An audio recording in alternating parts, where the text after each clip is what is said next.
যে নারী নির্যাতনের এই ঘটনাগুলি যদি বিচার না হয় তাহলে কিভাবে এই নারীরা নিরাপদে থাকবে?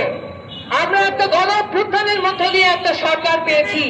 এই সরকার খুব বেশি দিন হয়েছে ক্ষমতায় আসেনি, তারা আরো সময় চাচ্ছে, সেটা স্বাভাবিক। কিন্তু আমরা বলতে চাই, বৈষম্য যদি দূর করতে হয়, নারীর সাথে পুরুষের সম্পত্তির বৈষম্য রেখে, নারীর সাথে পুরুষের মজুরির বৈষম্য রেখে, নারীর সাথে পুরুষের মর্যাদার বৈষম্য রেখে কখনোই বৈষম্য দূর করা সম্ভব নয়।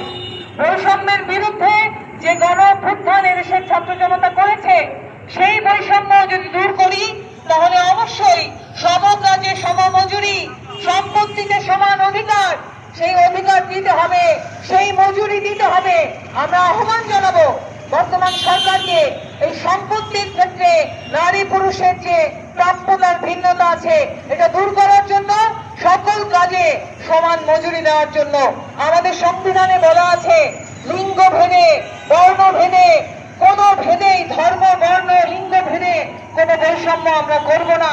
তারপরও যে বৈষম্যমূলক ব্যবস্থা আমাদের দেশে আছে সেগুলি বিলুপ্ত হবে, নারী তার পূর্ণ অধিকার পাবে, এই আহ্বান আমরা জানাই। এবং